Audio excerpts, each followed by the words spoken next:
Hello friend, welcome to my channel. আমি doctor Chandrakant.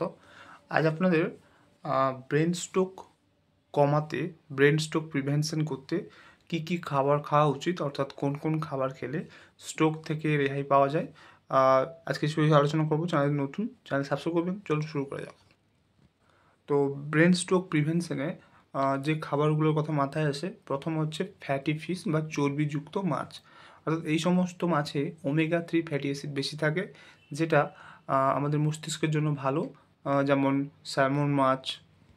এরপর হচ্ছে পাতাযুক্ত শাকসবজি, এতে ভিটামিন এবং খনিজ থাকে, যেটা আমাদের স্ট্রোক কমাতে, স্ট্রোকের ঝুঁকি কমাতে সাহায্য করবে, যেমন পালং শাক। এরপর হচ্ছে বেরি, যেমন ব্লুবেরি, স্ট্রবেরি। তো যে কোনো বেরি অ্যান্টিঅক্সিডেন্টে ভরপুর এবং যেটা হৃদরোগের ঝুঁকি কমে, অর্থাৎ হার্ট ভালো রাখে, তাই এটাও খুব গুরুত্বপূর্ণ। এরপর হচ্ছে বাদাম এবং বীজ, অর্থাৎ এতে স্বাস্থ্যকর ফ্যাট থাকে এবং ফাইবার থাকে, যেটা আমাদের হার্টের জন্য ভালো, যেমন কাঠবাদাম।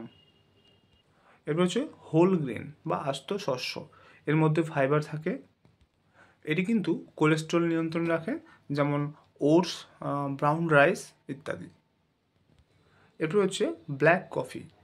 ব্ল্যাক কফি কিন্তু পরিমিত পরিমাণে খেলে, পরিমিত পরিমাণে পান করলে কিন্তু স্ট্রোকের ঝুঁকি কমায়, তবে চিনি ছাড়া পান করা ভালো। এরপর হচ্ছে অলিভ অয়েল, অর্থাৎ স্বাস্থ্যকর ফ্যাটযুক্ত খাবার, যেমন অলিভ অয়েল ব্যবহার করতে পারেন। তো স্ট্রোক প্রিভেনশনে, অর্থাৎ স্ট্রোকের হাত থেকে বাঁচতে গেলে এই সমস্ত খাবার খাবেন। এবারে কোন কোন খাবার এড়িয়ে চলবেন, যেমন ফাস্ট ফুড, চর্বি যুক্ত খাবারগুলো, সেগুলো এড়িয়ে চলতে হবে। এছাড়াও অতিরিক্ত লবণযুক্ত খাবার, অতিরিক্ত মদ্যপান এবং ধূমপান থেকে বিরত থাকতে হবে। এছাড়াও গুরুত্বপূর্ণ বিষয় যেটা মনে রাখতে হবে, সেটা হচ্ছে ডায়াবেটিস এবং কোলেস্ট্রলকে নিয়ন্ত্রণে রাখতে হবে, ধূমপান ত্যাগ করতে হবে, নিয়মিত এক্সারসাইজ বা ব্যায়াম করতে হবে।